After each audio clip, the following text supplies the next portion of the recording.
من شرور MSLI T V, رہنمائی بدلتی دنیا کے لیے۔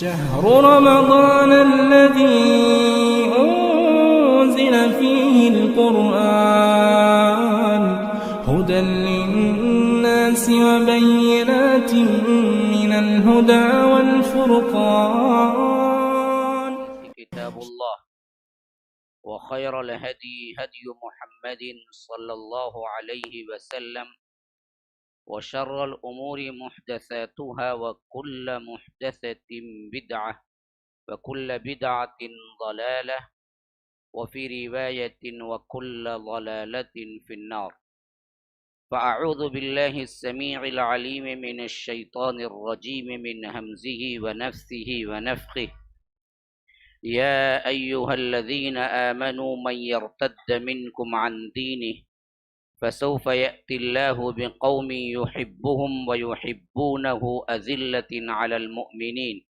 أعزة على الكافرين يجاهدون في سبيل الله ولا يخافون لومة لائم ذلك فضل الله يؤتيه من يشاء والله واسع عليم اللهم أرنا الحق حقا وارزقنا اتباعه وأرنا الباطل باطلا وارزقنا اجتنابه اللهم علمنا ما ينفعنا وانفعنا بما علمتنا وارزقنا علما رب اشرح لي صدري ويسر لي أمري واحلل عقدة من لساني يفقه قولي۔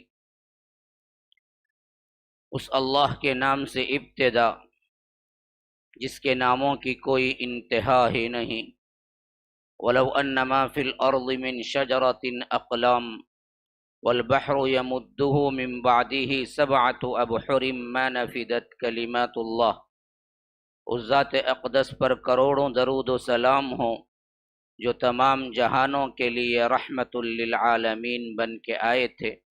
اللہم صلی علی محمد وعلی آل محمد كما صليت على إبراهيم وعلى آل إبراهيم إنك حميد مجيد وبارك على محمد وعلى آل محمد كما باركت على إبراهيم وعلى آل إبراهيم إنك حميد مجيد۔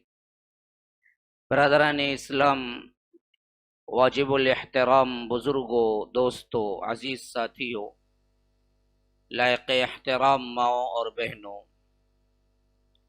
اللہ تبارک و تعالیٰ کا بے انتہا فضل و احسان ہے کہ رمضان المبارک کے ان راتوں میں خاص عنوان خیر البشر کے 30 جانثار صحابہ جو شروع کیا گیا تھا، الحمدللہ آج اس کی آخری کڑی ہے، اور یہ 29ویں تاخرات بھی ہے۔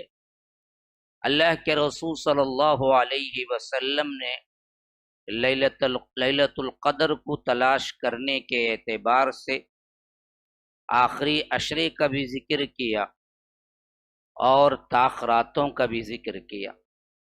اس حیثیت سے آج کی رات عشرے کی آخری تاخرات ہے۔ اگر کسی نے 21 سے لے کر 29 تک تمام راتیں اللہ تبارک و تعالی کی عبادت میں صرف کی ہوں، اللہ تبارک و تعالی کی خشیت سے رویا ہو، اللہ تبارک و تعالی کے قریب ہونے کی نیت سے کھڑا ہوا ہو، توبہ استغفار کیا ہو، تو امید قوی یہی ہے کہ اللہ تبارک و تعالی اس کو ضرور وہ رات عطا کر دے گا۔ اور ہماری دعا یہ ہے کہ اللہ تبارک و تعالی ہم کو وہ رات عطا کرے، اللہ تبارک و تعالی ان مغفور بندوں میں ہم کو شامل فرما دے جن کو رب العالمین لیلۃ القدر میں معاف کر دیتا ہے، اور اللہ تبارک و تعالی انہیں عبادت کا ثواب بھی دیتا ہے۔ تو اس حیثیت سے ہمارا جو عنوان چل رہا تھا، کل میں نے آپ کے سامنے اس کا اظہار کر دیا کہ آج 29 رہنے کی وجہ سے، کیونکہ ہمارے پروگرام تمام تر 29 کو مکمل ہو جاتے ہیں، تو اس حیثیت سے آج میں دو صحابہ کرام کی زندگی آپ کے سامنے رکھنے کی کوشش کروں گا تاکہ 30 کا عدد پورا ہو جائے۔ ہر دن ایک صحابی کا آپ کے سامنے میں نے سیرت مبارکہ کو رکھا، لیکن آج میں 2 صحابہ کرام کی سیرتیں رکھنے کی کوشش کروں گا۔ تو اصحاب رسول اللہ صلی اللہ علیہ وسلم کی ان سیرتوں میں اب تک جو ہم نے دیکھا سیکھا، اس میں سب سے اہم ترین چیز ان کے سیرتوں کو ہم اپنا کر اسی طرح اللہ تبارک و تعالی کے قریب ہونا مقصود ہے، جیسے انہوں نے اللہ تبارک و تعالی کے نیک بندے ہو کر اللہ کے قریب ہوئے اور اپنے اوپر جنت کو واجب کر لی۔ اور خاص طور پر جو عنوان چل رہا ہے اس حیثیت سے آج جن صحابہ کرام کی زندگیاں پیش خدمت ہیں وہ دونوں عشرہ مبشرہ میں شامل ہیں، اور عشرہ مبشرہ وہ لوگ ہیں جن کو اللہ کے رسول صلی اللہ علیہ وسلم نے خصوصیت کے ساتھ جنت کی بشارت دی، اور وہ پورے 10 صحابہ ہیں۔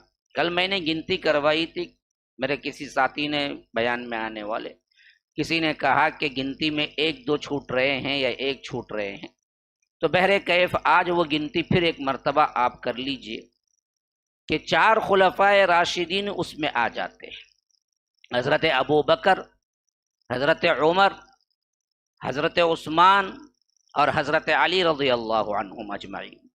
یہ چاروں خلفاء عشرۃ المبشرہ کے اندر ہیں۔ پھر یاد رکھنے کا آسان طریقہ یہ ہے، طلحہ زبیر، یہ کیونکہ دونوں ایک ساتھ زندگی کے ایسے نمونے ہم کو نظر آتے ہیں کہ عمر میں بھی ایک ساتھ زیادہ اختلاف نہیں ہے اور کردار میں بھی زیادہ نہیں ہے، جن کی زندگیاں آج پیش خدمت ہیں، طلحہ اور زبیر، لیکن ان کا پورا نام ہے طلحہ بن عبید اللہ زبیر بن عوام۔ تو یہ 2 ہو گئے تو 6 ہو گئے۔ پھر اس کے بعد حضرت سعد ابن ابی وقاص، حضرت سعید ابن زید، یہ دونوں ملا لیں گے سین سے تو پھر وہ آسان ہو جائے گی کہ بہت 2 سین والے نام شامل ہو گئے، سعد ابن ابی وقاص اور سعید ابن زید، تو 6 اور 2 8 ہو گئے۔ اور 2 مختلف نام کے ہی رکھ لیں کہ عبد الرحمن بن عوف، ابو عبیدہ ابن الجراح۔ کسی نے کل پوچھا تھا شاید انہوں نے ابو عبیدہ ابن الجراح کو چھوڑ دیا تھا، نہیں نظر آ رہے ہیں وہ ساتھی، تو بہرے کہ وہ پوچھ رہے تھے کہ ایک تو چھوٹ رہا ہے، تو عبد الرحمن بن عوف اور ابو عبیدہ ابن الجراح یہ دونوں شامل کر لیں گے تو مکمل 10 ہو گئے۔ ان 10 صحابہ کرام کو اللہ کے رسول صلی اللہ علیہ وسلم نے ایک ہی حدیث میں، جیسا کہ وہ خود راوی حضرت عبد الرحمن بن عوف ترمذی کی روایت میں، جس میں اللہ کے رسول صلی اللہ علیہ وسلم نے بتایا کہ یہ جنت میں ہیں، یہ جنت میں ہیں، یہ جنت میں ہیں، یہ جنتی ہیں، جنتی ہیں، جنتی ہیں، یہ پورے 10 نام۔ اب ان میں سے ابو عبیدہ رضی اللہ عنہ کی سیرت آپ کے سامنے میں نے پیش کی ہے، عبد الرحمن بن عوف کی سیرت بھی آئی ہے، اور اسی طرح خلفائے راشدین کا تو میرا ایک بہت اہم ترین سلسلہ ہے، کئی گھنٹوں کی سیریز ہے، وہ آپ دیکھ لے سکتے ہیں، یوٹیوب پہ موجود ہے۔ اور اسی طرح آپ سعید ابن زید کا بھی میں نے بیان کیا ہے۔ تو تمام صحابہ کا آ گیا، ایک حد تک آپ کو یوٹیوب پہ مل جائیں گے، لیکن یہاں پر ان 30 صحابہ کرام میں 2-3 افراد تو میں نے ذکر کر دیے ہیں، اور آج 2 افراد جو ہیں اسی میں جن کو اللہ کے رسول صلی اللہ علیہ وسلم نے جنت کی بشارت دی، انہی 2 صحابی کی زندگیاں آج پیش خدمت ہے۔ حضرت زبیر بن عوام، حضرت طلحہ بن عبید اللہ، حضرت طلحہ بن عبید اللہ ہو، حضرت زبیر ابن عوام ہو، دونوں سابقون الاولون میں شامل ہیں۔ حتیٰ کہ یوں کہہ لیا جائے تو بھی غلط نہ ہوگا کہ ترتیب کے اعتبار سے 6، 7ویں یا 7ویں 8ویں قرار دیا جائے تو غلط نہ ہوگا، کیونکہ 10 افراد ابھی اسلام قبول نہیں کیے تھے۔ اس بات پر تمام مؤرخین اتفاق ہیں کہ ان کے اندر حضرت طلحہ اور زبیر ہیں، دونوں ہیں۔ 10 افراد ابھی مکمل نہیں ہوئے تھے اسلام قبول کر کے، 10 کی جماعت نہیں بنی تھی، اس سے پہلے حضرت طلحہ بھی اسلام قبول کر لیے تھے، حضرت زبیر بن عوام بھی اسلام قبول کر لیے تھے۔ تقریباً اسلام قبول کرتے وقت حضرت طلحہ کی عمر مبارک 19 سال یا 18 سال کے درمیان تھی، اور حضرت زبیر بن عوام کی عمر مبارک 17 یا 18 تھی۔ 1 سال کا ڈیفرنٹ ہو سکتا ہے دونوں میں، یا 2 سال کا زیادہ اگر آپ لگا لیں ہجری اعتبار سے، ورنہ زیادہ ڈیفرنٹ نہیں ہے۔ 19 اور 18 کے درمیان، اور ان کی عمر مبارک 17 اور 18 کے درمیان ہے۔ حضرت طلحہ بن عبید اللہ کے قبول اسلام میں سب سے اہم ترین کردار حضرت ابوبکر صدیق کا ہے، کہ ان کے سمجھانے سے انہوں نے کیا کیا، اللہ کے رسول صلی اللہ علیہ وسلم پر اسلام قبول کیا۔ لیکن اس سے پہلے خود حضرت طلحہ کہتے ہیں، جو کہ حضرت زبیر سے 1 سال بڑے ہیں یا 2 سال بڑے ہیں، کہتے ہیں کہ ان دنوں میں ایک سفر کیا تھا اپنے تجارت کے سلسلے میں، شام گیا تھا۔ اتفاق ایسے ہوا کہ میری تجارت کا جہاں پر مرکز تھا، یعنی جہاں پر بازار تھا، وہاں پر مجھے کسی کہنے والے نے یہ کہتے ہوئے میں سنا کہ کوئی یہاں پر اہل مکہ کا بھی کوئی ہے؟ تو میں نے کہا کہ ہاں جی میں ہوں مکے میں۔ کہا کہ مکے میں کہاں رہتے ہو؟ کہا کہ یہاں قریش اور کعبۃ اللہ کے قریب۔ تو اس نے کہا کہ دیکھو، جہاں تک میرے علم کی بنیاد ہے، جہاں تک میں نے پڑھا ہے تورات انجیل کو، یہ وہ وقت ہے جہاں پر مکے میں ایک نبی کا ظہور ہونے والا ہے، بلکہ ہو چکا ہوگا۔ کیا تم کو پتا ہوا کچھ نئی چیز ہوئی تمہارے ہاں؟ حضرت طلحہ بن عبید اللہ کہتے ہیں میں نے کہا کہ کچھ نہیں، ابھی تک جہاں تک میں نکلا تھا تب تک تو کچھ نہیں ہوا، پتہ نہیں میرے آنے کے بعد کچھ ہوا ہو۔ تو کہا کہ دیکھو، اگر تم جانے کے بعد کسی شخص نے وہاں پر نبوت کا دعویٰ کیا ہو تو یاد رکھو وہ سچا دعویٰ ہے، اور تمہارے لیے میں نصیحت کرتا ہوں کہ تم اس کو قبول کر لو، کیونکہ یہ وہی نبی ہے جس کی بشارتیں ہم اپنی کتاب میں پاتے ہیں۔ یہ کہنے کے بعد وہ وہاں سے چلا گیا۔ حضرت طلحہ بن عبید اللہ کہتے ہیں کہ پھر میں جیسے ہی آیا، میرے انتہائی قریب ترین دوستوں میں حضرت صدیق اکبر تھے۔ میں نے کہا ان کے پاس جا کے کہ کیا آپ نے کوئی نئی بات سنی ہے؟ کہا کہ ہاں۔ فرمایا کہ کیا ہے؟ کہا کہ ہاشمی خاندان کے اندر جناب محمد الرسول اللہ صلی اللہ علیہ وسلم نے نبوت کا دعویٰ کیا ہے۔ تو میں نے پوچھا کہ آپ نے کیا کیا؟ کہا کہ میں نے ان کی پیروی کی ہے۔ کہا کہ مجھے بھی لے چلو، میں بھی پیروی کرنا ہے۔ کہا کہ یہ کیسے؟ کہا کہ میں نے جب سفر کیا تھا وہاں پر مجھے ایک آدمی نے بتایا، ایک راہب نے بتایا بلکہ، کہ مکے میں اللہ کے رسول صلی اللہ علیہ وسلم کا ظہور ہونے والا ہے، اگر تم پاؤ تو وہاں پر اسلام قبول کر لو۔ تو اس حیثیت سے حضرت طلحہ اللہ کے رسول صلی اللہ علیہ وسلم کے پاس آئے، اسلام قبول کر لیا۔ حضرت زبیر ابن عوام کا معاملہ یہ تھا کہ اللہ کے رسول صلی اللہ علیہ وسلم کی رشتہ داری کے اعتبار سے کئی نسبتیں تھیں۔ حضرت زبیر ان کے اماں اللہ کے رسول صلی اللہ علیہ وسلم کی پھوپھی صفیہ ہیں، اور اس حیثیت سے بہت قریبی طور پر دیکھا تھا اللہ کے رسول صلی اللہ علیہ وسلم کو، اور حضرت صفیہ نے بھی اسلام قبول کیا، تو اس حیثیت سے حضرت زبیر ابن عوام نے بھی اسلام قبول کیا۔ حتیٰ کہ کہتے ہیں کہ اسلام قبول کرنے کے بعد اللہ کے رسول صلی اللہ علیہ وسلم کی حفاظت میں سب سے پہلے کوئی تلوار نکالی ہے تو وہ حضرت زبیر ابن عوام ہے، کیونکہ اسلام قبول کرنے کے بعد سب سے پہلے ایک معاملے میں جہاں پر یہ اطلاع مشہور ہو گئی تھی، بلکہ یہ افواہ کہہ لیجئے، کہ کسی نے اللہ کے رسول صلی اللہ علیہ وسلم کو قید کر دیا ہے، کوئی مشرک اللہ کے رسول صلی اللہ علیہ وسلم کو قید کر دیا ہے۔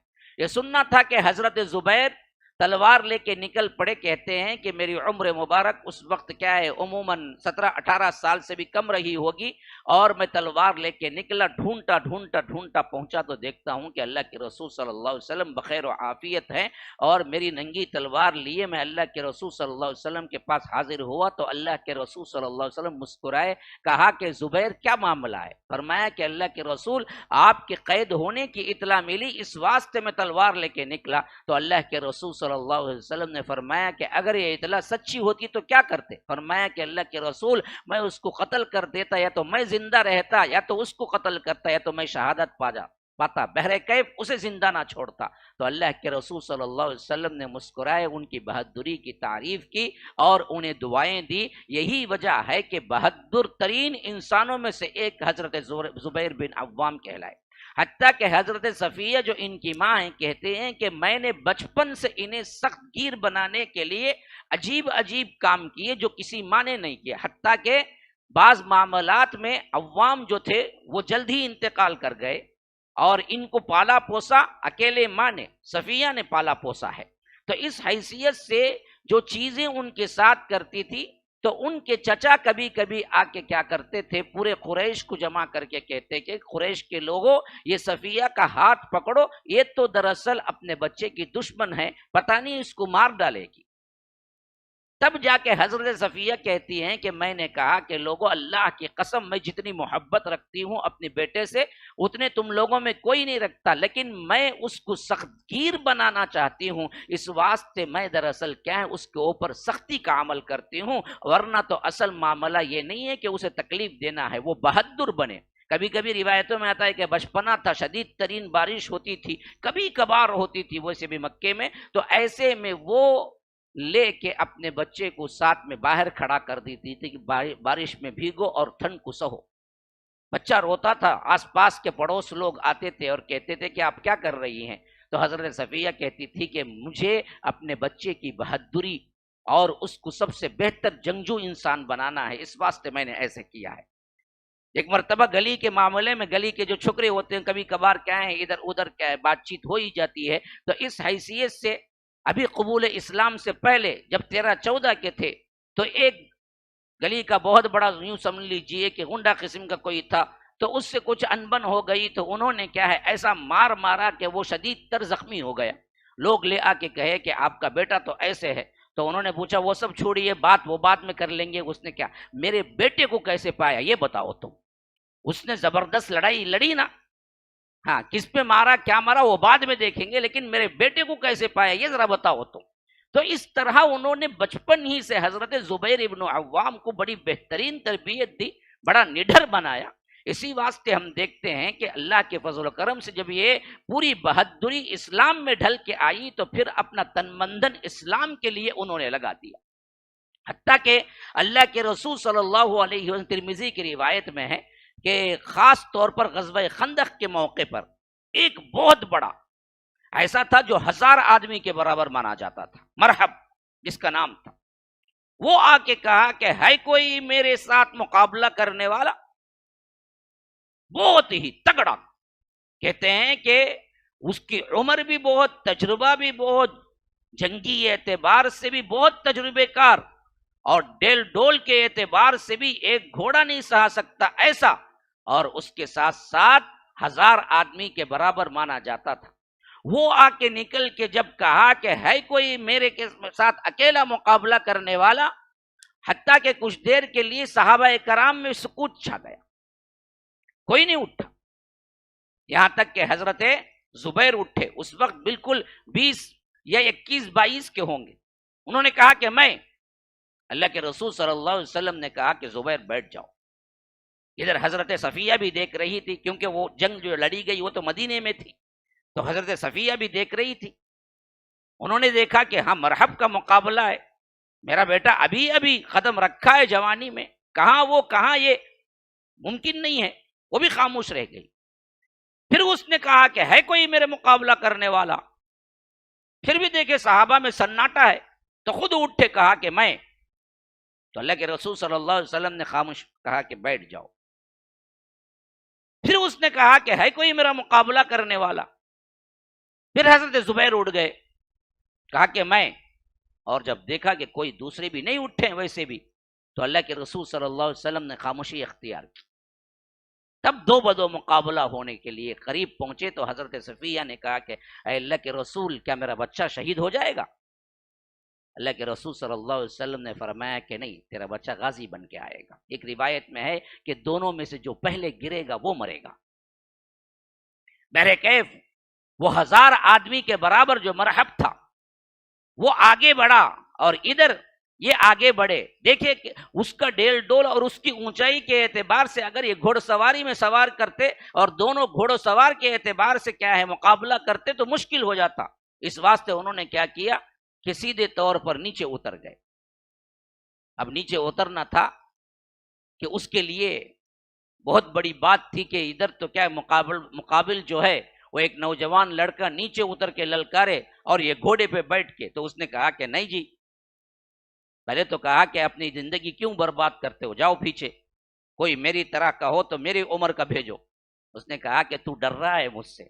تو اسے اور طیش آ گیا. اس نے کہا کہ اچھا چھوٹے بچے رہ کے باتیں کر رہے. تو پھر اس کے بعد وہ جو نیچے اترا نا، اسی وقت انہوں نے تاک لیا تھا کہ کہاں مارنا ہے. کہتے ہیں کہ وہ پورا زرہ پوش تھا اور جو کچھ حصہ اس میں بچا ہوا تھا وہ آنکھ تھی جو بچا ہوا تھا اس کے جسم میں، صرف آنکھ کے علاوہ کچھ نہیں دکھ رہا تھا. اور انہوں نے جیسے ہی اترا تاک کے وہ آنکھ کی جگہ اتنی جگہ میں انہوں نے نیزہ مارا تھا. پھر اس کے بعد جو نیزے کے جو پیوست ہوا تب جا کے جب نیچے گرا نا تب موقع ملا مارنے کا. اور ایک ہی وار میں حضرت زبیر ابن عوام نے کیا ہے اسے جہنم رسید کر دیا. تو اللہ کے رسول صلی اللہ علیہ وسلم نے نعرہ تکبیر بلند کیا، کہا کہ میں نے نہیں کہا تھا جو نیچے گرے گا وہ مرے گا. اور اس کے بعد ہی وہ الفاظ کہے جو تاریخ میں ثبت ہو کے رہ گئے کہ ہر نبی کا ایک حواری ہوتا ہے اور میرا حواری زبیر ابن عوام ہے. حواری یہ رسول کہلائے. یہ حواری کا لفظ وہی حواری کا لفظ ہے جو حضرت عیسیٰ کے ساتھیوں کے لیے قرآن میں آیا. اذ قال الحواریون، حواری کا مطلب ہے مددگار. ہاں، تو اللہ کے رسول صلی اللہ علیہ وسلم نے فرمایا کہ ہر نبی کے لیے ایک حواری ہوتا ہے اور میرے لیے اللہ تبارک و تعالی نے کسی کو حواری بنایا ہے تو وہ حضرت زبیر ابن عوام ہے. تو اس طرح حضرت زبیر ابن عوام بہت ہی جری قسم کے تھے اور بہت اساتین کے اندر آتے تھے. اساتین یوں سمجھ لیجئے کہ بہادر جو ہیں لوگ ان میں سے ایک تھے اور ان کی ماں بھی اسی طرح تھی. اسی واسطے غزوہ خندق میں آپ نے دیکھا ہے وہ مشہور ترین واقعہ جو آپ نے سنا ہوگا، میں نے بھی کئی مرتبہ بیان، حضرت صفیہ بھی معمولی بہادر نہیں تھی. حالانکہ عورت صنف نازک، ایسی ماں کا بیٹا کیسا ہوگا کہ اللہ کے رسول صلی اللہ علیہ وسلم غزوہ خندق کے وقت میں دیکھا کہ جب تمام تر مرد حضرات بارڈر پہ ہوں گے، خندق کھودی جا چکی ہے، عورتیں کہاں جائیں؟ تو ایک چھوٹے سے گھر میں، یا یوں سمجھ لیجئے کہ ایک چھوٹے سے ایریے میں تمام عورتوں کو کیا کیا اللہ کے رسول صلی اللہ علیہ وسلم نے جمع ہو کر یہاں رہنے کے لیے حکم دیا تاکہ کوئی ادھر ادھر الگ الگ تنہا پا کر حملہ نہ کر دے. اور ادھر اب سب صحابہ بارڈر پہ تھے تو دیکھا کہ کس کو وہاں پر نگران بنایا جائے. حضرت حسان بن ثابت کو وہاں پر نگران بنا دیا کیونکہ وہ عمر میں بہت تھے، تقریباً 80-90 کے قریب، یوں سمجھ لیجئے 60 سے اوپر یہ تھے بہرکیف کسی بھی حالت. اور شاعر تھے، بہادری میں کوئی نام نہیں تھا اتنا زیادہ، جنگ میں نہیں گئے تھے. تو اللہ کے رسول صلی اللہ علیہ وسلم حضرت حسان کو نگران بنایا. اب حضرت صفیہ بیان کرتی ہیں کہ پھر ہم نے دیکھا کہ ایک یہودی ہے جو بار بار جہاں پر ہم ہیں ان کا چکر لگا رہا ہے. اب انہوں نے محسوس کیا کہ جب اس کو معلوم ہو جائے کہ یہاں پر صرف خواتین ہیں، کوئی دوسرا مرد نہیں ہے، اور یہ جا کے اپنے دشمنوں کو بتا دے تو پھر تو کیا ہے یہ لوگ اور جری ہو جائیں گے، کیونکہ یہودی اندر کے ہیں، یہ آستین کے سام بنے ہوئے ہیں. حالانکہ معاہدہ تھا کہ حملہ نہیں کرنا ہے بلکہ مسلمانوں سے تعاون کرنا ہے. لیکن یہ بدبخت کیا کیے، جب مشرکین مکہ حملے کے لیے آئے تو ان کی نیتیں بدل گئی اور یہ جاسوس بن کے کیا گئے اور زیادہ اندر ہی اندر خبریں لیتے پھر رہے تھے. حضرت صفیہ نے کہا کہ یہ تو کیا بڑی خطرناک بات ہو جائے گی اگر یہ واپس چلا جائے زندہ. تو انہوں نے کہا حضرت حسان سے آ کے کہ آپ ایسا کیجئے کہ ایک یہودی چکر لگا رہا ہے، یہ ضرور بھی ضرور مخبر ہے اور یہ جا کے دراصل کیا ہے فوج کو اطلاع دے گا، اور فوج آ گئی تو ادھر یہاں پر صرف عورتیں ہیں. تو اس واسطے اس کو بتانا ہے کہ یہاں پر فوج ہی ہے، خالص عورتیں نہیں ہیں. اس حیثیت سے اسے کسی بھی طرح قتل کرنا بہت ضروری ہے، آپ ذرا آگے بڑھ کے کر دیجئے. انہوں نے عجیب جواب دیا. حضرت حسان بن ثابت نے کہا کہ اگر میں جنگ کرنے کے قابل ہوتا تو میں یہاں کیوں بیٹھتا عورتوں میں بھی جنگ کے لیے چلا جاتا، میں بھی بارڈر پہ ہوتا. یہاں اللہ کے رسول صلی اللہ علیہ وسلم نے مجھے کیوں چھوڑا ہے؟ کیونکہ ایک تو عمر بھی تھی. بہرکیف اب یہ بات ہو گئی تو حضرت صفیہ نے کہا کہ اچھی بات ہے، آپ اپنی جگہ بیٹھیے. پھر انہوں نے کیا کیا کہ ایک بہترین ڈنڈا ہی نکالا، پھر اس کے بعد پیچھے سے ایسا مارا کہ وہ سر پکڑ کے نیچے گرا اور وہیں پر جہنم واصل ہو گیا۔ اب مسئلہ یہ تھا کہ یہ مر گیا، تبھی بھی مسئلہ ختم نہیں تھا۔ مسئلہ یہ تھا کہ تاکہ لوگوں کو معلوم ہو جو بھیجے ہیں وہ لوگ بھی بو سونگتے ہوئے آئیں گے، تو ان لوگوں کو معلوم ہو کہ جس کو مخبر بنا کے بھیجے وہ مر گیا ہے، تو اس کے لیے ضروری تھا کہ اس کا گردن، اس کا سر کاٹ کے کیا ہے باہر پھینک دیا جائے، تاکہ معلوم ہو جائے کہ یہاں پر بہت اہم ترین فوج ہے۔ تو اس کے لیے حضرت حسان سے پھر آ کے کہا کہ میں نے تو کام تمام کر دیا ہے، اب ایسا کیجئے کہ آپ اس کی تلوار نکالیں اور اس کی گردن سر الگ کریں، پھر سر لے کے کیا ہے کہا باہر ڈال دیں، تاکہ معلوم ہو کہ یہاں خالی عورتیں نہیں ہیں، بہادر لوگ بھی ہیں۔ تو انہوں نے کہا کہ جب مار ہی دیا ہے تو پھر سر کاٹنے کا کام بھی آپ ہی انجام دے دیجئے، وہ کام کیوں مجھے دے رہی ہے؟ تو یہ کام بھی پھر حضرت صفیہ نے کیا۔ تو یہ ایسی بہادر ترین خاتون تھی اور رشتے میں اللہ کے رسول صلی اللہ علیہ وسلم کی پھوپھی تھی، تو ان کے بیٹے تھے حضرت زبیر ابن عوام۔ تو اللہ کے رسول صلی اللہ علیہ وسلم ان کی بہادری کی بڑی تعریف کرتے تھے، اسی لیے فرمایا کہ حواری ایک ہوتا ہے اور یہ حواری ہمارے لیے زبیر ابن عوام ہے۔ تو یہی سلسلہ آپ دیکھیے، خندق تک میں نے کچھ باتیں آپ ان کی بتا دی، اب طلحہ بن عبید اللہ کا بھی سن لیجئے، یہی حال ہے۔ حضرت طلحہ بھی دراصل کیا ہیں، ایک 19 سال یا 18 سال کے نوجوان ہیں جو اسلام قبول کیے، اور اللہ کے فضل سے ان کا جو خاندان تھا وہ خاندان تھوڑا سا کیا ہے اچھے طریقے سے مضبوط تھا۔ حضرت صدیق اکبر ہی کا خاندان کے طور پر آیا ہے، بنو تیم میں سے تھے، تو جس طرح صدیق اکبر کو ہجرت کرنا نہیں پڑی، اسی واسطے ان کو بھی کیا ہے حبشہ وغیرہ ہجرت کرنے کی ضرورت نہیں پڑی، خاندان پیچھے مضبوط تھا، کوئی ان کے لیے بڑی تکلیف نہیں آئی، چھوٹی موٹی تکالیف آتی تھی جو برداشت کر لیے۔ تو مکی زندگی تک اللہ کے رسول صلی اللہ علیہ وسلم کے ساتھ ہی رہے، اور اللہ کے رسول صلی اللہ علیہ وسلم نے جب حکم دیا مدینے کا، تو مدنی زندگی کے اعتبار سے جیسے ہی اللہ کے رسول نے ہجرت کیا، اس سے پہلے یہ بھی ہجرت کر کے پہنچے۔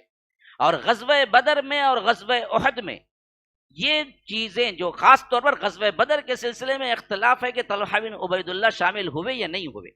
زبیر بن عوام کا متفقہ طور پر فیصلہ ہے کہ انہوں نے غزوہ بدر میں شامل ہوئے ہیں، لیکن حضرت طلحہ کے بارے میں بات اختلافی ہے۔ لیکن غزوہ احد میں یہ اچھی طرح سب سے بہادری، بلکہ کیا ہے حضرت صدیق اکبر نے کہا کہ اگر ہم جنگ کا نام غزوہ احد نکال کے طلحہ کا غزوہ رکھ دیں گے تو بھی بے جانا ہوگا، کیونکہ ہر طرف بہترین مدافعت کرنے والے طلحہ تھے۔ جیسا کہ میں نے کئی بار بتایا کہ اللہ کے رسول صلی اللہ علیہ وسلم نے فرمایا طلحہ نے ایسی جنگ لڑی، ایسی جنگ لڑی، ایسی جنگ لڑی کہ اگر کسی شہید کو چلتا پھرتا دیکھنا چاہتے ہو تو طلحہ کو دیکھ لو۔ اللہ کے رسول صلی اللہ علیہ وسلم نے فرمایا کہ اگر زمین پر کسی شہید کو چلتے پھرتے دیکھنا چاہتے ہو تو طلحہ بن عبید اللہ کو دیکھ لو، یہ زندہ شہید ہیں۔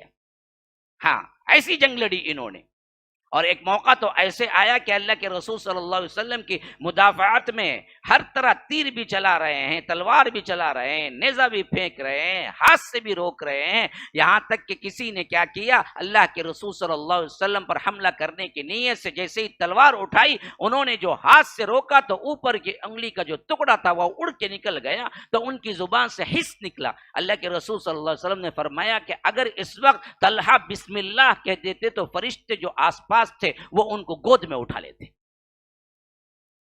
اس وقت ان کی زبان سے نہیں نکلا، لیکن اگر نکلتا تو فرشتے ان کو ایسے ہی لوگ دیکھتے اور ان کو فرشتے کیا ہیں اپنے گود میں اٹھا لیتے۔ اور اللہ کے رسول صلی اللہ علیہ وسلم کی مدافعات میں انہوں نے 10 سے زیادہ زخم کھائے تھے اس دن، صرف غزوہ احد کے اندر، اور اللہ کے رسول صلی اللہ علیہ وسلم کے لیے اپنا سب کچھ قربان کر دیا تھا۔ اور اس کے بعد کے تمام ترین غزوات میں حضرت طلحہ بن عبید اللہ شریک رہے، فتح مکہ ہو، غزوہ حنین ہو اور سفر تبوک ہو، ان تمام مرحلے میں اللہ کے رسول صلی اللہ علیہ وسلم کے ساتھ حضرت طلحہ بن عبید اللہ شریک رہے، اور ہر معاملے میں اللہ کے رسول صلی اللہ علیہ وسلم کے لیے تن من دھن لگا دیا۔ اسی طرح ان دونوں صحابہ کی زندگی میں آپ لوگوں کے سامنے ایک ساتھ ذکر کرتے جا رہا ہوں۔ تاکہ دونوں کی زندگیوں کے اندر سملیرٹیز جو ہیں وہ بھی آپ کو سامنے آ جائیں، کیونکہ عمریں بھی ایک ہے، شہادت بھی ایک ہی موقع پر ہوئی ہے، اور اسی طرح پیدائش کے اعتبار سے ہی 1-2 سال کا ہی ڈیفرنٹ ہے۔ اللہ کے رسول صلی اللہ علیہ وسلم کی وفات کے بعد حضرت طلحہ بن عبید اللہ ہو اور حضرت زبیر بن عوام ہوں، دونوں نے صدیق اکبر کی خلافت کو مان لیا تھا۔ صدیق اکبر کی خلافت کے دعوے داری کے اعتبار سے جو پوزیشن پہ تھے، ایسے ہی پوزیشن پہ خود طلحہ اور خود حضرت زبیر بن عوام دونوں آتے تھے، کیونکہ دونوں عشرت مبشرہ کے اندر ہیں۔ لیکن جیسے ہی معاملہ طے ہوا اور حضرت عمر نے آگے بڑھ کر بیعت کی، اللہ کے رسول صلی اللہ علیہ وسلم کے دوسرے صحابہ نے بیعت کی، اسی طرح حضرت طلحہ اور حضرت زبیر بن عوام نے بھی بیعت کر لی۔ پھر اس کے بعد ہم دیکھتے ہیں کہ بقیہ تمام زندگی صدیق اکبر کی خلافت میں خاص طور پر جو غزوات ہوئے، میں نے 2-3 غزوات آپ کو نام لے کر بتایا تھا۔ ادھر رومیوں کے اندر جو غزوات ہوئے، اس کا یوں سمجھیے کہ سب سے اہم ترین بڑا غزوہ جہاں سے ان لوگوں کے لیے یوں مسلمانوں کے لیے دروازہ کھل گیا، وہ جنگ یرموک ہے۔ اور ادھر ایرانیوں کے اعتبار سے جہاں پر ایران کا دروازہ کھل گیا، وہ جنگ قادسیہ ہے۔ اس اعتبار سے ہر حیثیت سے یہ لوگ اللہ تبارک و تعالی کے جہاد میں شریک ہونا چاہتے تھے اور صحیح رہے، یہاں تک کہ اللہ کے رسول صلی اللہ علیہ وسلم کے بعد حضرت ابوبکر صدیق کی خلافت بھی ختم ہوئی اور حضرت ابوبکر صدیق بھی وفات پائے۔ صدیق کی وفات کے وقت جیسے حضرت عبد الرحمن بن عوف سے مشورہ کیا کہ کس کو خلیفہ بنایا جائے، اس اعتبار سے حضرت طلحہ کا بھی بات چیت ہوئی ہے۔ حضرت طلحہ جب آئے، صدیق اکبر سے پوچھا کہ آپ کیا کر رہے ہیں؟ فرمایا کہ میں عمر کو بنا رہا ہوں۔ حضرت طلحہ بے ساختہ بول پڑے کہ اے خلیفۃ المسلمین، کل اللہ تبارک و تعالی آپ کو پوچھے تو آپ کیا جواب دیں گے؟ کیا آپ حضرت عمر کی سخت گیری کے بارے میں نہیں جانتے ہیں؟ وہ کتنے سخت ہیں؟ تو آپ یہ جانتے بوجھتے حضرت عمر کو اپنے بعد خلیفہ بنا کے جا رہے ہیں؟ کل اللہ تبارک و تعالی آپ سے پوچھے گا تو آپ کیا جواب دیں گے؟ تو صدیق اکبر نے بڑا پیارا جواب دیا۔ اس وقت وہ بستر پہ لیٹے ہوئے تھے، شدید ترین بخار تھا، کیونکہ اصل میں وفات کا جو مرحلہ تھا وہ کیا تھا، بالکل اچھے بھلے تھے، کوئی مسئلہ نہیں تھا، بس ایک مرتبہ شام کے وقت ٹھنڈے پانی سے نہایا تھا، وہاں سے بخار کا سلسلہ شروع ہو گیا اور بخار رکنے میں ہی نہیں آ رہی تھی، بڑھتی جا رہی تھی، یہاں تک کہ حضرت صدیق اکبر کو یقین ہو گیا کہ اب میرے بس چند دن ہی باقی ہیں۔ اور خاص طور پر پیر کا دن تھا تو صبح میں اپنی بیٹی کو بلایا، اماں عائشہ کو، کہا کہ ذرا بیٹی بتاؤ اللہ کے رسول صلی اللہ علیہ وسلم کی وفات کب ہوئی؟ فرمایا ابا جان پیر کے دن۔ کہا کہ مجھے بھی امید ہے کہ اللہ تبارک و تعالی آج پیر ہے، پیر ہی کے دن مجھے بھی بلا لے۔ پیر کے شام کو وفات ہو گئی۔ یہ صبح میں فرمایا، اللہ تبارک و تعالی نے دعا قبول کر لی۔ کہاں کہاں دیکھیے موافقت، کیسے کیسے سنت کی پیروی ہے دیکھیے۔ ہاں، فرمایا کہ پیر کے دن اللہ تبارک و تعالی نے اللہ کے رسول صلی اللہ علیہ وسلم کو وفات دی، اور میری بھی خواہش یہی ہے کہ میں پیر ہی کے دن وفات پاؤں۔ تو اس وقت بستر پہ پڑے ہوئے تھے، حضرت طلحہ نے کہا کہ آپ اللہ کو کیا جواب دیں گے؟ حضرت عمر سخت گیر ہیں، ان کو آپ خلیفہ بنا کے جا۔ تو کہا کہ مجھے اٹھا کے بٹھاؤ۔ لوگوں نے انہیں اٹھا کے بٹھایا تو کہا کہ طلحہ، میں اللہ تبارک و تعالیٰ کے پاس اگر اللہ مجھے پوچھے تو یہ جواب دوں گا کہ اے اللہ، تیری امت کے لیے تیری امت کا سب سے بہترین آدمی میں چن کے منتخب کر کے آیا ہوں۔ میرے حساب سے اب امت مسلمہ کے اندر سب سے بہترین کوئی شخص ہے تو وہ حضرت عمر ہے۔ رہی سخت گیری کے بعد، وہ اصل میں یہ ہے کہ میں نرمی اختیار کرتا ہوں تو اس واسطے وہ دراصل ذرا سخت ہو جاتے ہیں، جب ان پر خود بار خلافت پڑے گا، خلافت کا بوجھ پڑے گا تو وہ نرم ہو جائے گی۔ اس کے علاوہ ان کے پاس کوئی ایسی چیز نہیں ہے جس کو آپ کیا کر سکیں، پوائنٹ آؤٹ کر کے کہہ سکیں۔ تو اس طرح حضرت عمر خلیفہ بنے۔ حضرت عمر کی خلافت کے بعد حضرت طلحہ ہوں، حضرت زبیر ابن عوام ہوں، اہم ترین مشوروں میں یہ ہمیشہ شامل رہے، حتیٰ کہ جب حضرت عمر کی وفات ہو رہی تھی تو اللہ کے رسول صلی اللہ علیہ وسلم نے جیسے امت کو چھوڑا ویسا ایک نمونہ تھا، صدیق اکبر نے جیسے ایک کو انتخاب کر کے چھوڑا ویسا ایک نمونہ تھا، اور ادھر حضرت عمر کے لیے تیسرا کوئی نمونہ نہیں تھا۔ تو صحابہ کے لیے یہ سب سے اہم ترین بات تھی کہ عمر اب کیا فیصلہ کرتے ہیں۔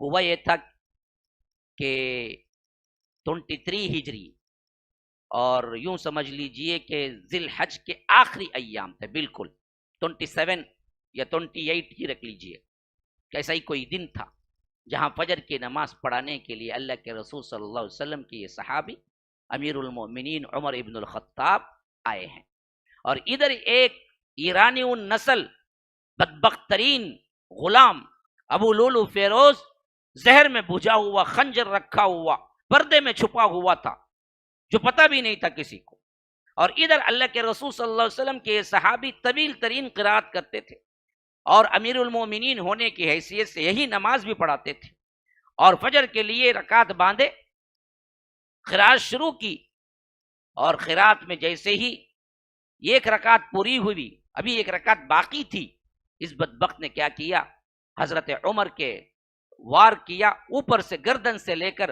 یہاں تک کہ پیٹ تک ایک ساتھ چیر دیا۔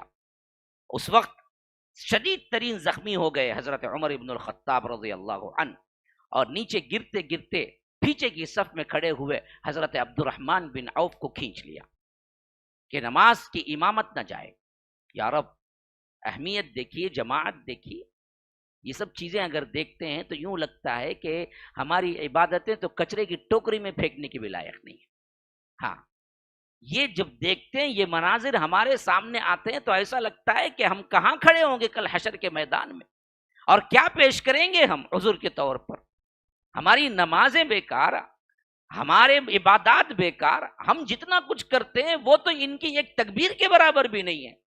ہاں، یہ لوگ جب اللہ سے اتنا ڈرتے تھے اتنی عبادتوں کے باوجود، ہماری عبادتیں ہم کیا لے کے اللہ تبارک و تعالیٰ کے سامنے کھڑے ہوں گے، اور کس امید پہ کھڑے ہوں گے کہ ہمیں جنت مل جائے؟ بس اللہ کی رحمت کی امید ہے، اس کے علاوہ تو ہمارا تو اپنا کچھ ہے نہیں۔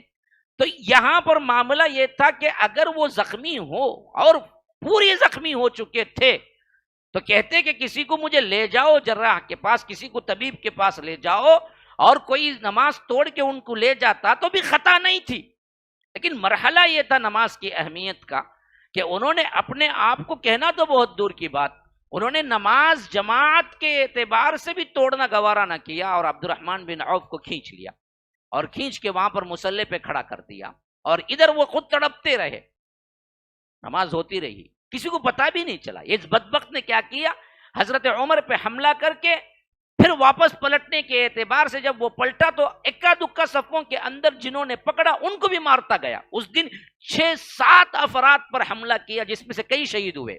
آگے چل کر 5واں یا 6واں یا 7واں فرد تھوڑی سی کیا کیے ہیں، عقل مندی کے ساتھ انہوں نے کیا کیا، اسے مارنے کے بجائے اپنی چادر اوپر ڈال کے اس کو پکڑا، تو تب جا کے یہ ہاتھ میں آیا ابو لولو فیروز۔ جب وہ پکڑا گیا تو خود اپنے اوپر کیا ہے، خنجر مار کے خودکشی کر کے مر گیا۔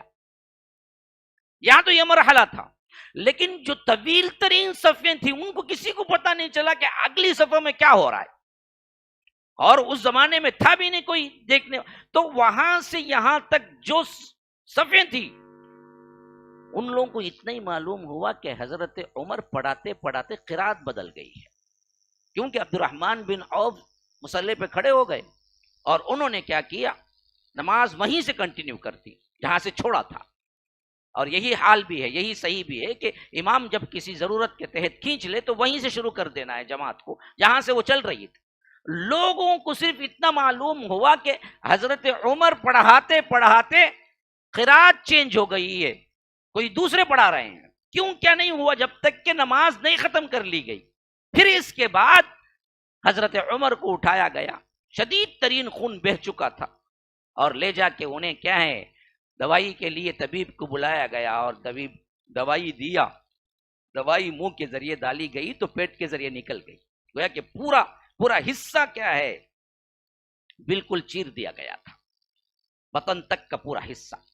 لیکن ایسی حالت میں بھی امر بالمعروف نہی عن المنکر کا اتنا ڈر کہ ایک آدمی، ایک نوجوان بندہ بھی کیا ہے اس وقت بیمارداری کے لیے زیارت کے اعتبار سے دیکھنے آیا ہوا تھا۔ روایتوں میں آتا ہے کہ اس کا پنچہ ٹکنے کے نیچے تھا۔ حضرت عمر نے اس حالت میں بھی کہا کہ بیٹا ادھر آؤ، دیکھو پنچے ہے تمہارے ٹکنے کے نیچے، اوپر کرو۔ وہ حالت. ہاں، غلطی کو بولنے کا احساس دیکھو کس حد تک. اب یہ 3 دن تک حضرت عمر زندہ رہے لیکن شدید ترین زخمی حالت. 28 29 یا 30 یکم محرم 24 کو وفات پائی. ہاں 24 ہجری یکم محرم وفات پائی. تو اس وقت حضرت زبیر ہوں، حضرت طلحہ ہوں، یہ 2 ہو گئے. حضرت علی ہیں، حضرت عثمان ہیں، یہ 2 ہو گئے. حضرت سعد ابن ابی وقاص ہیں، حضرت عبد الرحمن بن عوف ہیں، یہ 2 ہو گئے. ان 6 کو ملا کے فرمایا کہ دیکھو یہ 6 کے اندر کسی ایک کو خلیفہ اٹھا لینا. 2 حضرت ابو بکر عمر ہو گئے 8.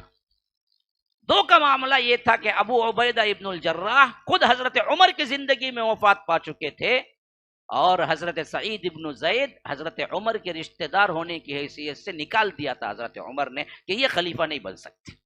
یہ 10 عشرہ مبشرہ میں سے 4 گئے تو 6 باقی بچے. تو 6 کو حضرت عمر نے کہا کہ یہ وہ شخصیات ہیں جن سے اللہ کے رسول صلی اللہ علیہ وسلم آخری زمانے تک یعنی وفات تک راضی رہے. میں انہی کے اندر خلافت کو مختص کرتا ہوں کہ یہ 6 افراد میں سے کوئی ایک منتخب ہو جائے، لیکن 3 دن کے اندر، 3 دن سے زائد نہ ہو. 3 دن کے اندر خلیفہ منتخب کر لینا. دوسری بات فرمایا کہ صہیب ابن سنان کو، صہیب رومی جو ہیں، ان سے فرمایا کہ نماز وہ 3 دن تک یہ پڑھاتے رہیں گے جب تک کہ خلیفہ منتخب نہیں ہوتا ہے. خود اپنے بیٹے عبداللہ بن عمر کے بارے میں فرمایا کہ یہ صرف شریک ہوں گے مشیر کی حیثیت سے، لیکن کوئی ان کو خلیفہ نہیں منتخب کرے گا. اور آخری ڈیسیشن کے اعتبار سے فرمایا کہ اگر 2 برابر ہو جائیں، 3 برابر ہو جائیں، تو عبد الرحمن بن عوف جس کے بارے میں فیصلہ کریں گے وہ خلیفہ ہوگا. یہ تمام انسٹرکشن یہ 3 دنوں میں دینے کے بعد یکم محرم برابر 24 ہجری کو حضرت عمر نے شہادت پائی. کفن دفن کے بعد اما عائشہ کے حجرے میں دفن کیا گیا، کیونکہ شدید ترین خواہش تھی حضرت عمر کی. خصوصی اجازت لی اما عائشہ سے. اما عائشہ نے کہا اللہ کی قسم میں یہ جگہ اپنے لیے رکھی تھی کہ میرے شوہر کے بالکل بازو میں میں دفن ہوں، لیکن آج تک عمر نے کوئی چیز نہیں پوچھی. جب انہوں نے پوچھا ہے تو میں اپنے اوپر حضرت عمر کو ترجیح دیتی ہوں.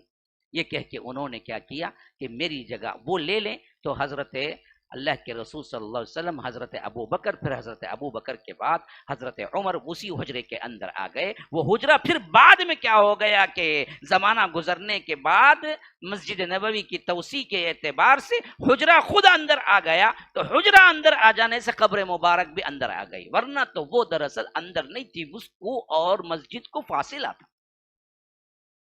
بڑی ہوتی وسیع ہوتی حجرہ اندر آ گیا. اب حجرہ اندر آنے کی وجہ سے اب ہم دیکھتے ہیں کہ 3 قبور مبارک اندر آ گئے ہیں، ورنہ تو اندر نہیں دفنایا گیا، وہ تو اما عائشہ کے حجرے میں دفنایا گیا.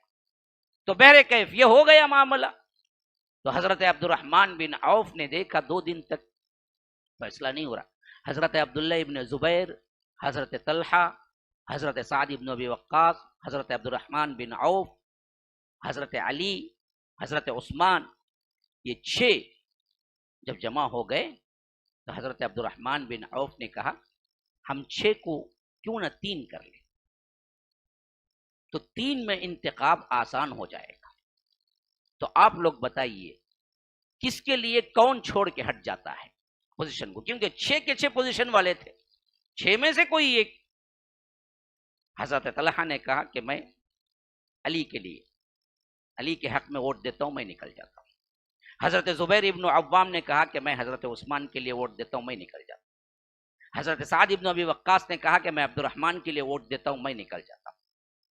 اب اس طرح یہ 3 نکل گئے، یہ 3 کھڑے ہو گئے.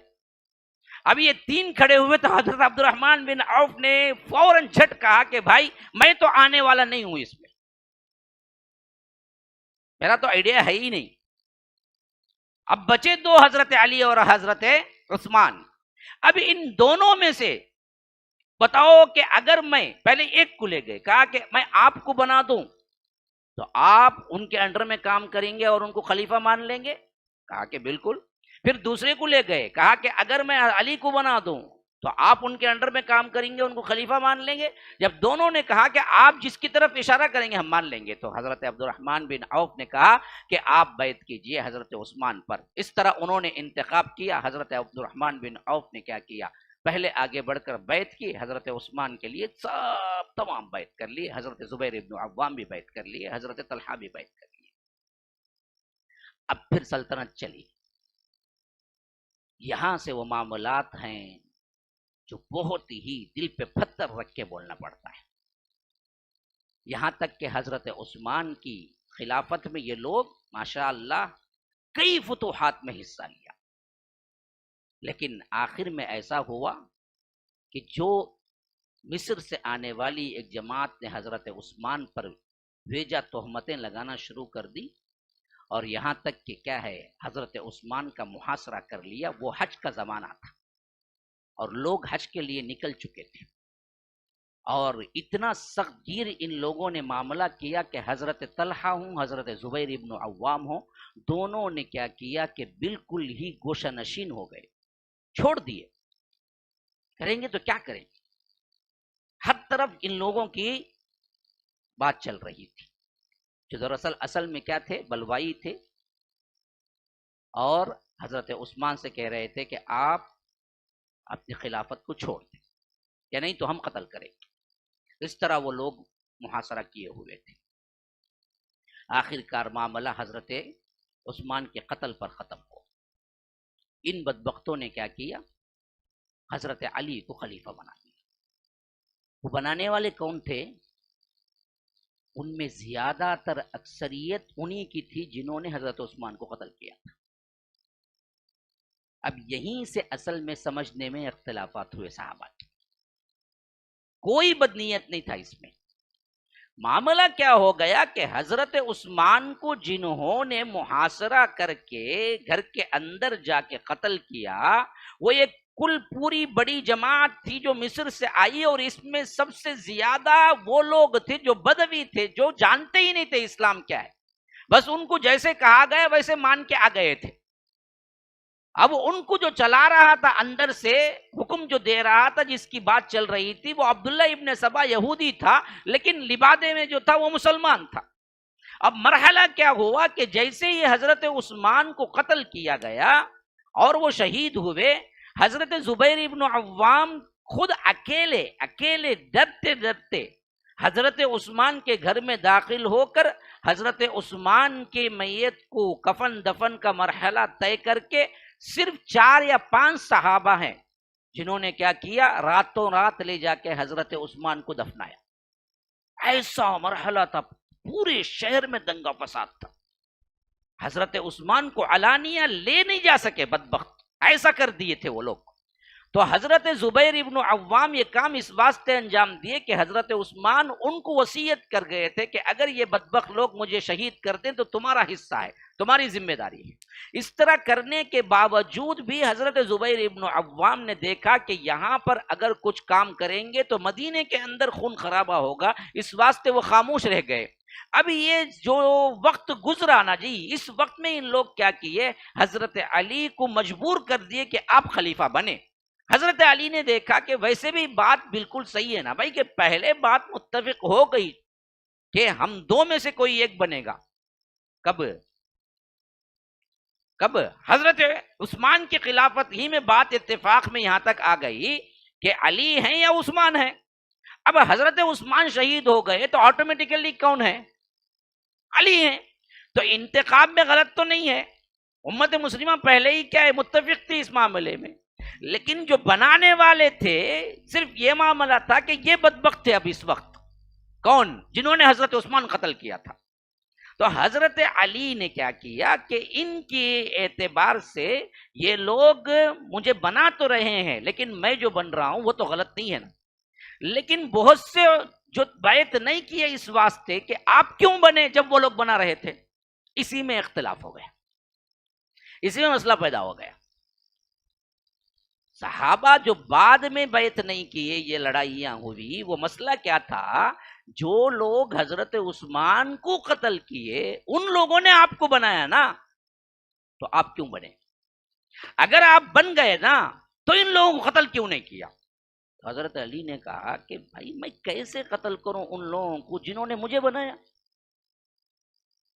سوال ہی نہیں ہے نا، اطراف میں وہی ہے، تم لوگ مجھے سپورٹ کر کے مضبوط کر دو تو پھر میں ان سے قصاص لوں گا۔ اب مسئلہ کیا ہوا سمجھنے میں، نہیں پہلے ان سے قصاص لو ہم سپورٹ کریں گے، اسی میں اصل میں بات بگڑتی چلی گئی، ورنہ کوئی صحابی نہیں سوچا کہ بہت بڑی بڑی جنگیں ہو جائیں گی۔ اسی لیے طلحہ ہوں، حضرت عبداللہ ابن زبیر، حضرت زبیر ابن عوام ہوں، 3 مہینے تک مدینے میں خاموشی کی زندگی گزارے حضرت علی کے انتخاب کے بعد، نکلے ہی نہیں۔ لیکن جب دیکھا کہ ان بلوائیوں کا زور بڑھتا جا رہا ہے، ایسی حالت میں ان بدبختوں نے کیا کیا، زبردستی لے آ کے بٹھا دیا کہ تم بھی بیعت کرو حضرت علی کی۔ اب انہوں نے سوچا کہ ایسا مرحلہ ہے، اگر بیعت سے انکار کریں گے تو یہ بدبخت ہم کو قتل کر دیں گے شاید، اس واسطے بیعت بھی ہو گئی۔ حضرت طلحہ نے بھی بیعت کر لی، حضرت زبیر ابن عوام نے بھی بیعت کر لی۔ لیکن بیعت کرتے وقت انہوں نے حضرت علی سے کہا کہ دیکھیے ہم بیعت کر رہے ہیں آپ سے، لیکن بیعت کرتے ہی آپ حدود اللہ کو قائم کریں گے نہیں کریں گے؟ حضرت علی نے کہا ضرور کروں گا، اسی لیے تو ہوں، خلیفہ کیا کرتا ہے؟ اللہ کی حدوں کو قائم کرتا ہے۔ تو آپ خون عثمان جو حضرت عثمان کا قصاص ہے وہ لیں گے؟ اب بیعت ہو گئی۔ بیعت ہوتے ہی حضرت طلحہ نے کہا، حضرت زبیر نے کہا کہ اب جو کچھ بھی ہوا ہے اس پر حق قائم کیجیے۔ حضرت علی نے کہا کہ بھائی وہ لوگ ہی میرے ساتھ ہیں جنہوں نے مجھے خلیفہ بنایا، ان کے ساتھ میں قصاص کیسے لوں؟ پہلے پوری امت مسلمہ یکجا ہو جائے تو پھر میں قصاص لوں۔ اب 1 مہینہ گیا، 2 مہینہ گیا، دن جاتے حضرت طلحہ کو بھی بہت زیادہ بے چینی ہو گئی، حضرت زبیر کو بھی بے چینی ہو گئی۔ انہوں نے سوچا کہ اب دراصل ان بدبختوں نے کیا کیا ہے، حضرت علی کے آگے ایسا گھیرا ڈالا ہے کہ اگر ہم حضرت علی کے ساتھ ہی کھڑے رہے تو کبھی حضرت عثمان کا قصاص نہیں ملے گا۔ یہ سوچ کے کیا کیا، انہوں نے مدینے سے نکل کے کیا سوچا، ہم جا کے مشورہ کریں گے مکے میں، جہاں پر اماں عائشہ حج کے لیے آئی ہوئی تھی، کیونکہ حضرت عثمان کا قتل 18 ذی الحج میں ہوا تھا، تو حج کا مہینہ تھا، تو حج کے لیے حضرت عائشہ آئی ہوئی تھی مکہ۔ جب مکے میں معلوم ہوا کہ حضرت عثمان شہید ہو گئے تو حضرت عائشہ رضی اللہ عنہا نے کیا کیا کہ اب ایسے وقت میں مدینہ نہیں جانا ہے، مکے ہی میں سکونت اختیار کی۔ ایسے مرحلے میں حضرت حضرت زبیر ابن عوام، حضرت طلحہ دونوں آئے، کہا کہ اماں جان آپ ہی بتائیے ہم کیا کریں، مدینے میں تو پورا زور ان بدبختوں کا ہے جنہوں نے حضرت عثمان کو قتل کیا ہے، اب آپ بتائیں کیا کریں۔ ہم نے تو کیا کیا، حضرت علی کی بیعت بھی کر لی، لیکن وہاں پر معاملہ یہ ہے کہ حضرت عثمان کے قتل کا بدلہ لینے کا کوئی نام و نشان نہیں دکھتا، اب ہم کیا کریں؟ حضرت عائشہ نے کہا اچھا ایسی بات ہے تو پھر ہم مل کے اکٹھے دراصل کیا کریں گے، دباؤ ڈالیں گے۔ تو حضرت عائشہ کے ساتھ حضرت طلحہ اور حضرت زبیر مل گئے۔ اب واپس مدینہ جانے کے بجائے حضرت طلحہ، حضرت عائشہ، حضرت زبیر نے کہا کہ سب سے پہلے کسی مقام پر کنٹرول کریں گے تب جا کے تو ہم بات کر سکیں گے حضرت علی سے۔ تو معلوم ہوا کہ بصرہ چلے جائیں گے، وہاں معاملہ کیا ہے، وہاں بہت سے لوگ سپورٹ کرنے کو تیار ہیں۔ تو حضرت طلحہ، حضرت زبیر، حضرت عائشہ سب مل کے بصرہ پہنچ گئے۔ وہاں کا جو امیر تھا وہ تھوڑی دیر کے لیے لڑائی ہوئی، آخر کار کے حضرت طلحہ نے نکال دیا، ان پر اچھا کنٹرول ہو گیا۔ جب وہاں کنٹرول ہو گیا تو وہاں سے بات چیت پہنچی حضرت علی کے پاس کہ ایک طرف اب اکٹھا ہو گئے ہیں حضرت عائشہ، حضرت طلحہ، حضرت زبیر، یہ مانگ کر رہے ہیں کہ قصاص لیں یا نہیں تو جنگ کریں گے۔ اب ادھر حضرت علی نے کہا کہ اچھا یہ معاملہ ہے تو میں میری فوج کو بھی لے کے آتا ہوں۔ اب ادھر سے فوج چلی، ادھر سے اماں عائشہ کی فوج چلی۔ اب حضرت عائشہ اس وقت ایک اونٹ پہ سوار تھی، اور اونٹ کو جمل کہتے ہیں، تو اس کا نام جنگ جمل پڑ گیا۔ اب اس اونٹ پر سوار حضرت زبیر، حضرت طلحہ، اما عائشہ کے ساتھ ایک لشکر، ادھر حضرت علی کے ساتھ ایک لشکر، ان کے لشکر میں زیادہ تر وہ لوگ جو حضرت عثمان کو قتل کیے۔ اب یہ دونوں آمنے سامنے آئے تو حضرت علی نے کہا کہ طلحہ سے کیا تم لوگوں نے بیعت نہیں کی میری؟ کہا کہ بیعت تو ہم نے ضرور کی، لیکن کیا کریں، معاملہ یہ ہے کہ آپ قصاص نہیں لے رہے ہیں، وہ سب لوگ آپ کے ساتھ ہیں جنہوں نے کیا حضرت عثمان کو قتل کیا۔ حضرت علی نے کہا کہ مجھے وقت ہی کہاں دیا گیا ہے، مجھے سپورٹ کر کے مضبوط کرو تو تب میں قصاص لوں گا نا۔ دونوں طرف صلح کی بات چیت ہی ہو رہی تھی، کوئی لڑنے کے موڈ میں نہیں تھا، اس وقت بھی کسی کو پتا نہیں کہ اتنی بڑی جنگ ہو جائے گی، لیکن فریقین کے اندر کیا تھے، شر پسند لوگ دو طرفہ بھی تھے، جو دراصل چاہتے تھے کہ جنگ ہو جائے، تو جنگ ہو گئی جو جنگ جمل کے نام سے مشہور ہوئی، لیکن اس جنگ میں دونوں شریک نہیں ہو سکے۔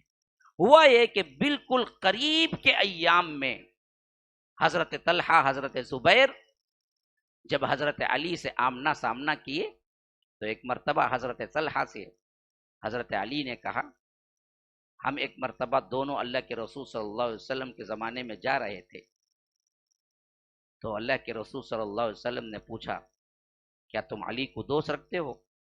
تو تم نے کیا کہا؟ کہا کہ ہاں۔ تو اللہ کے رسول صلی اللہ علیہ وسلم نے فرمایا کہ ایک زمانہ آئے گا تم علی سے لڑو گے۔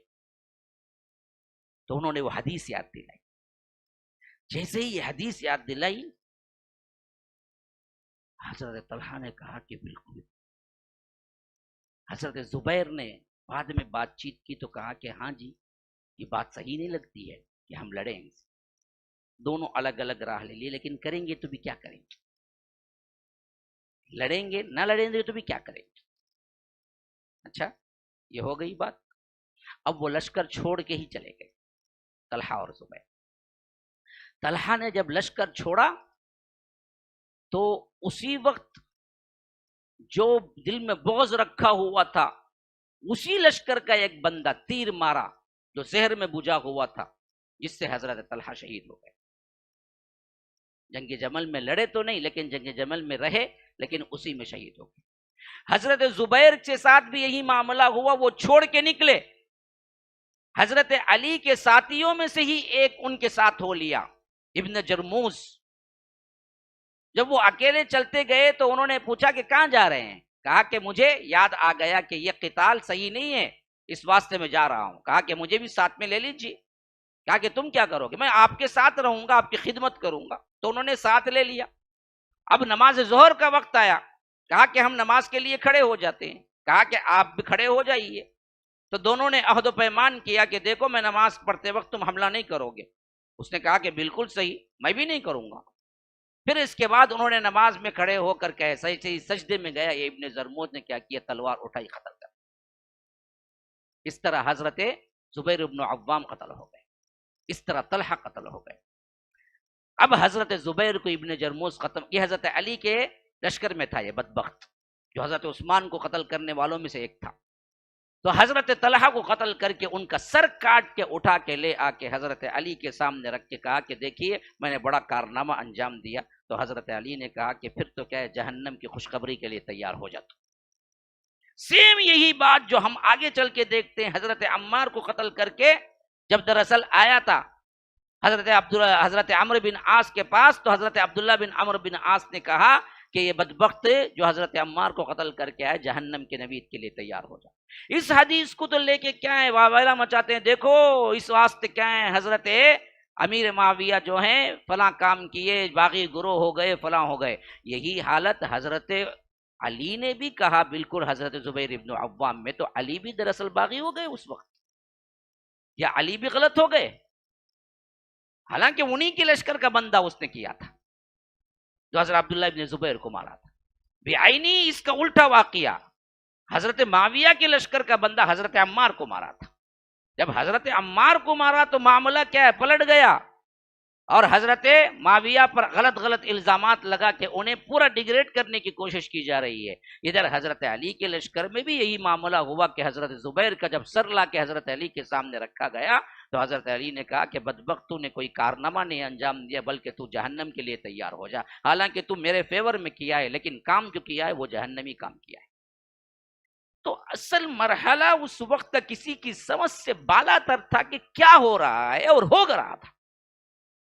اس طرح حضرت طلحہ بھی حضرت زبیر بھی ایک ہی وقت میں ایک ہی جنگ کے نتیجے میں اور یوں سمجھیے کہ ایک ہی سن میں 36 میں شہادت پائی، اور جنگ جمل اس کے بعد آگے بڑھی اور وہ مرحلہ بھی اما عائشہ نے بھی بعد میں کیا بڑا افسوس کیا اور واپس چلی گئی۔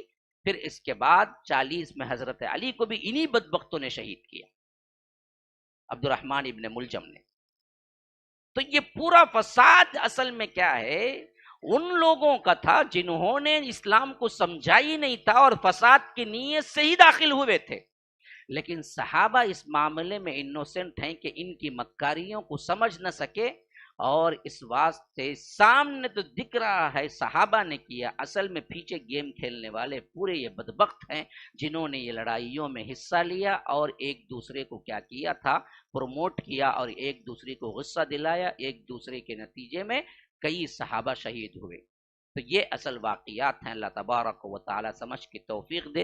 اور اس حالت میں ہم یہاں پر پہنچتے ہیں کہ اصحاب رسول اللہ صلی اللہ علیہ وسلم کی جو عزتیں ہیں، جو ان کی عظمتیں ہیں، جو ان کا احترام ہے، یہ تمام چیزیں باقی ہیں، یہ تمام کام ہونے کے باوجود کیوں ان کے کوئی بھی بدنیت اس میں کیا ہے نہیں تھا، کسی کے اوپر کوئی الزام ہم نہیں رکھتے۔ ہاں، اتفاقاً ناسمجھی کی وجہ سے ہو گیا۔ جو بات میں نے پہلے دن شروع کی تھی اسی تناظر میں آپ کو سیرتوں کے ذریعے سے بات پہنچایا، یہاں تک کہ کیا ہے اینڈنگ میں وہ تمام واقعات بھی رکھ دیا جہاں سے کیا اختلافات شروع ہوئے۔ اللہ تبارک و تعالی ہی سمجھ کے توفیق دینے والا ہے۔ ھذا وباللہ التوفیق وصلی اللہ وسلم علی نبینا محمد۔ اسأل اللہ لی ولکم ولسائر المسلمین من کل ذنب فاستغفروه انہ هو الغفور الرحیم۔ السلام علیکم ورحمۃ اللہ وبرکاتہ۔ اعلانات کچھ ہے نہیں، آپ پورے بعد میں کر لیں گے۔ ہاں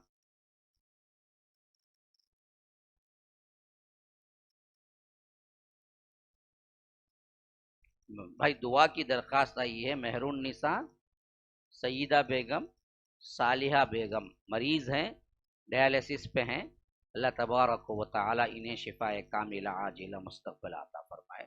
سبحانک اللہم و بحمدک، اشہد ان لا الہ الا انت، استغفرک و اتوب الیک۔